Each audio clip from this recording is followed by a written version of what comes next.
Hey everybody, today we're talking about shopping campaigns. Stay tuned.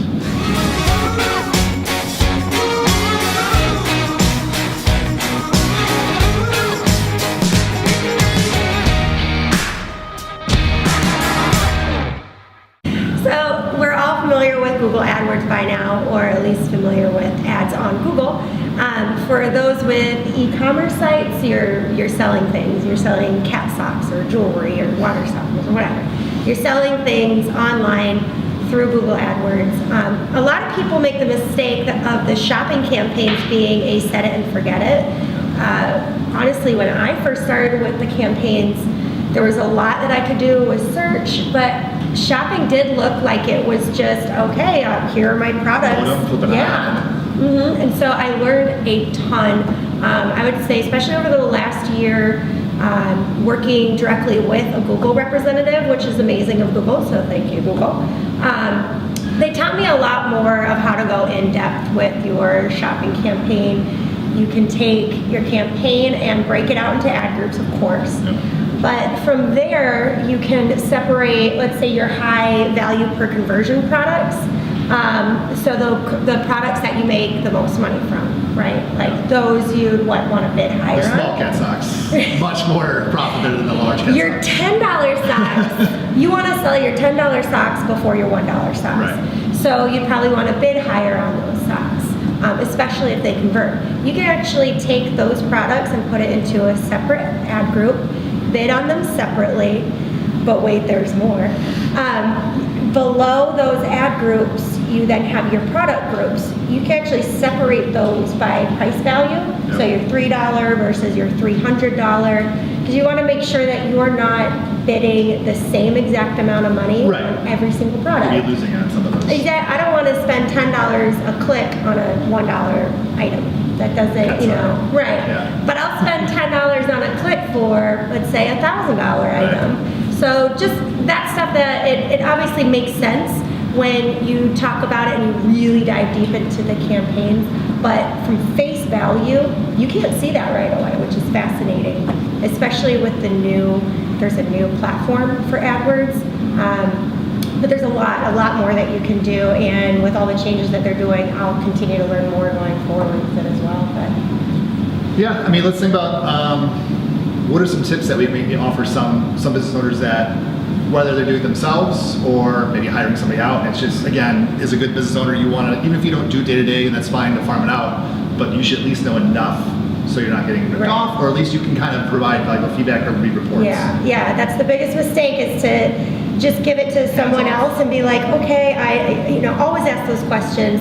My advice would be to know your products, and any business owner can group your products. You don't need to go into Google AdWords. You can write on a piece of paper if you want to and give that to the person that's doing it for you.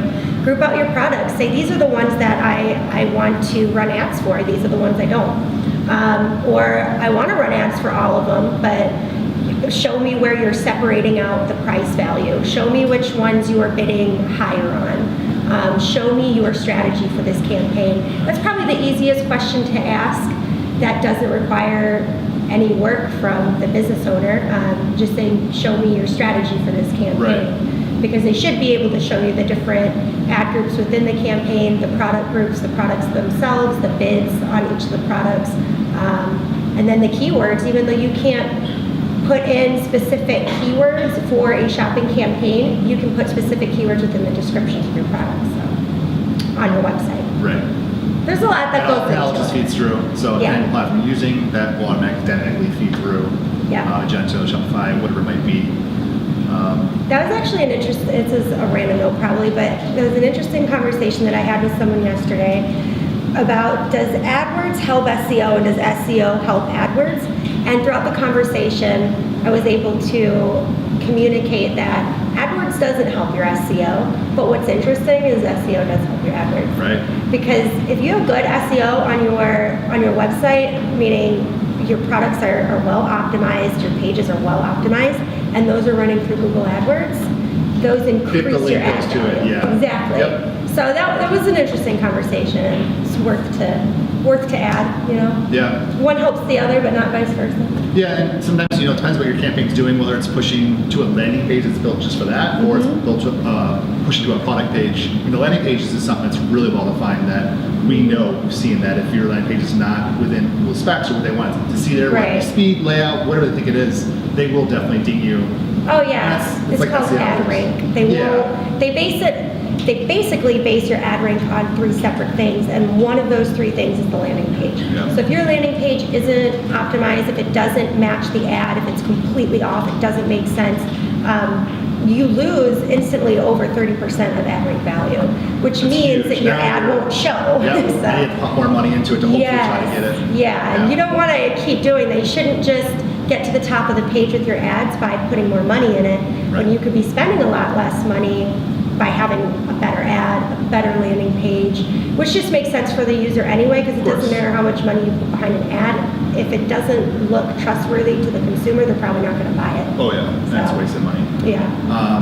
Yeah, and going off of just you said before we go to something else, you said it's one of 3 things that kind of factor into how your ad displays, how well it displays, right? Not to get off the topic of shopping campaigns, but what are the other 2 quickly? Cat socks. Cat socks. No. If you're offering cat socks, yeah. Yeah, so you definitely want to have your ads in bid range. You want to look at your ad impression share. You want to make sure that your keywords make sense. So your keywords that you bid on have to be in both your ad and your landing page. So there's your landing page experience, and those are your keywords. And then your bids. You don't want to be bidding 60 cents when all competition is bidding $6, or when Google's saying you need to be bidding more. Your ad might show 1% of the time for all you know, if you're not really looking into that stuff, looking at the health of your ads. The healthier your ad is, the more it'll show, the higher it'll show, regardless of your strategy. You could pick, I want my strategy to be that all my ads show at the top of the page. You could pick that strategy, but it doesn't mean it's automatically going to happen. Right, exactly. Yeah, you need, it's like, okay, we will do that for you when your ad rank is high. I mean, that's probably the easiest way I could put it. It could really get in depth here, yeah, for sure. Yeah. And then go back to the shopping campaign, just some tips of helping other people, whether it's a business owner or some office staff or something. We talk about too, just knowing the value of your products and what that net is on those. That's going to be a huge thing too. Instead of just going, well, we want to spend $1,000 a month on ads or whatever it might be, right? We want to sell products. In the end, we'll just kind of bulk look at, we spent this much, we made this much, whatever. It's really going to be that, just taking the time to really go, okay, we make 37 cents on this product, we make $42 on this one. So individually you can see how it's doing. Right. And that goes back to your value per conversion. And when you can break that stuff out, especially for the person running the campaign, the business owner or, who's ever dealing with that in the company, if they can break that out, which I'm sure they can, they know their point system. And if they can provide that to the person doing the shopping campaign, as long as that person knows what they're doing, they're going to be able to start the campaign off incredibly well, super healthy, by having those high value per conversion items in a completely separate ad group, completely separate bids, and then they can take those products out of the other ad groups so they're not bidding twice on them, which is another important thing to do. Yes. Yep. You don't want to bid twice. So, right. Separate ad groups and kind of managing all that way is the right way to go. Yeah. Very cool. It's a pretty good intro onto those. And I mean, I could go on for hours, truly. But hey, I guess that sums up a little bit more of shopping campaigns that we briefly touched on before. The takeaway for business owners: look at your products, separate out what's important to you, value per conversion, and ask the campaign runner what their strategy is, what they're doing for you.